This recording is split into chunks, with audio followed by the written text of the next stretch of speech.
Hey everyone, this is Ross, and today I thought I'd show you the waterfall up and running. A couple of weeks ago I received some waterfall foam from a website that I found on Google, and this has been absolutely great. It's just allowed us to fill in all the cracks on the waterfall, and it's allowed the water to flow over the rocks as opposed to underneath them, because the main problem before was I didn't actually see any of the water, but thanks to this the water actually flows over the top now, and it just looks a whole lot better. It actually holds the rocks in place pretty well too. So we'll just walk over there and have a look and see what the waterfall foam's done. So you can see in all the little cracks in the rocks here, water would have previously escaped through these and went down there. The waterfall wasn't previously actually losing any water, it was just it didn't create the desired effect. I wanted it to go over the rocks, not underneath. And as you can see, you can hear that it's kind of like a foam. It's hard to describe. It's probably very similar to wall insulation, cavity wall insulation. But all I did is you fill in the cavities halfway, and then the foam expands the rest of the way, then kind of bubbles up like this bit right here. And once it's bubbled up, you can kind of get your nails in there or a knife, and you can pick it away and create a nice matte effect that you probably won't notice. And all I've done is I've filled in all the little gaps here to ensure that the water runs over the rocks and not underneath. And as you can see, I've just had it on, and there's some water lying on top, which is great. And it really does keep the water where I want it to go. Because previously I would lose loads underneath these rocks and you wouldn't even see it. It would go back to the pond, of course, but you wouldn't really see it. I was thinking about levelling this stone right here and levelling the bottom stone, but then when I ran it the first time I thought the water just looked too even and it didn't look natural enough, so I kind of put this rock off centre and this one off centre slightly, because in nature often you don't see perfect sheet waterfalls. You'll see one side has more water going down it than the other, so I thought that was quite an interesting effect. In the little cracks here I've just put some plants in, little alpines, different things like that. I intend to do a lot more planting around this waterfall. But yeah, that's pretty much finished now. The only thing left to do is to bury this pipe running up here. The only reason I haven't done that is I've been using it for water changes, because I haven't been able to buy a siphon because the pet shop's quite far away. But I'm going to be able to buy a siphon pretty soon, and then I can bury this and hide it. So I think that's pretty much a success for my first waterfall build.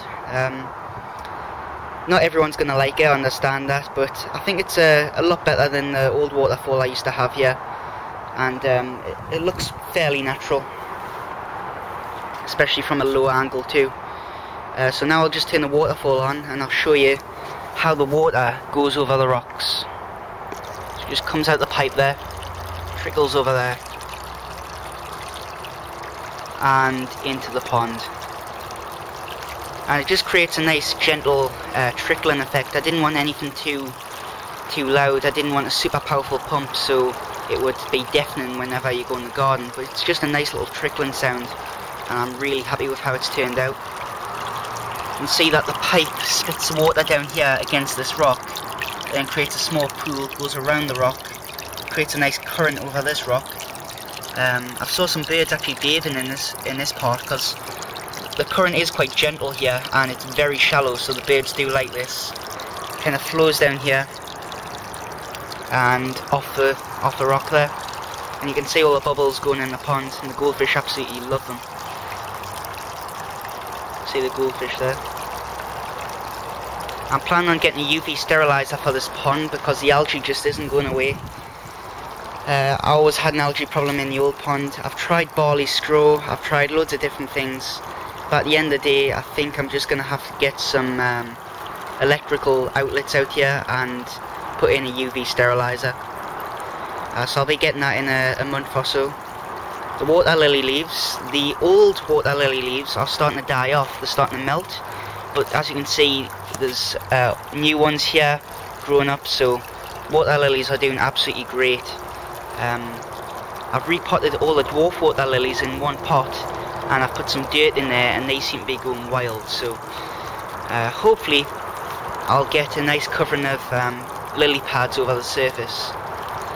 This is a flower bud, just reached the surface right here, so hopefully that will come up in the next few days, and I'll make a video of that for you, because I know quite a lot of you are into gardening. But yeah, I'm really pleased with this pond.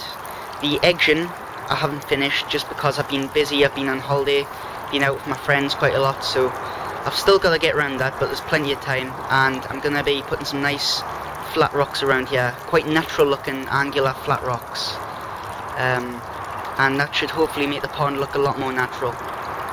The water level is quite low, as you can see. I need to top it up just because we've had some dry weather. This is the old waterfall pump. I think I might have showed you this in the previous video.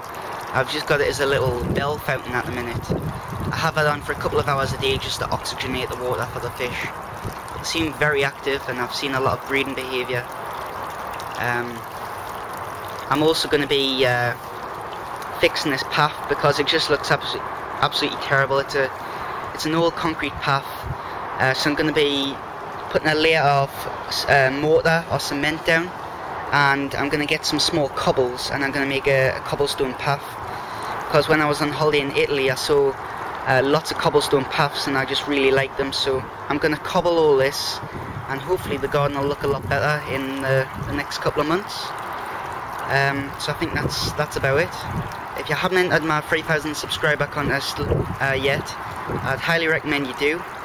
Get your entries in quick, because it's finishing on the 14th of... I don't even know what month it is because I'm not at school. But yeah, thanks a lot for watching.